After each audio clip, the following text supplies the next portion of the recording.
أهلا بكم يا رفاق. في لحظة الانفجار الكبير طوت صفحة الهدوء واستيقظ المارد من مرقده. يعود العاصفة الكروية الأعتى والأشرس في المنطقة بأكملها. دوري روشن السعودي المحترفين 2026-2027 ينطلق ليأكل الأخضر واليابس. هنا حيث لا مكان للضعفاء ولا قيمة للأعذار. هنا حيث تحترق الأقدام على المستطيل الأخضر وتشتعل المدرجات ببراكين الشغب التي لا ترحم كبار القارة. ونشوء الصفقات العالمية على محك الاختبار. طموحات ملتهبة وجماهير تصنع الرعب في كل المواجهات. من سيبتلع الخصوم في الجولة الأولى ومن سيحفر اسمه بالدم والنار. في بداية هذا المشوار الملحمي انتهت الهدوء وبدأت الحرب الكروية.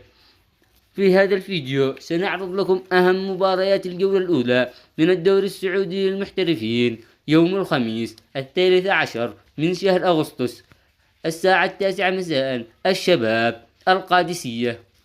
المباراة الثانية الأهلي الدرعية الساعة 9 مساء على توقيت مكة المكرمة. يوم الجمعة 14 من شهر أغسطس الهلال يواجه الفيصلي في تمام الساعة 9 مساء على توقيت مكة المكرمة. السبت 15 أغسطس الاتحاد يواجه الخلود في الساعة 9 مساء.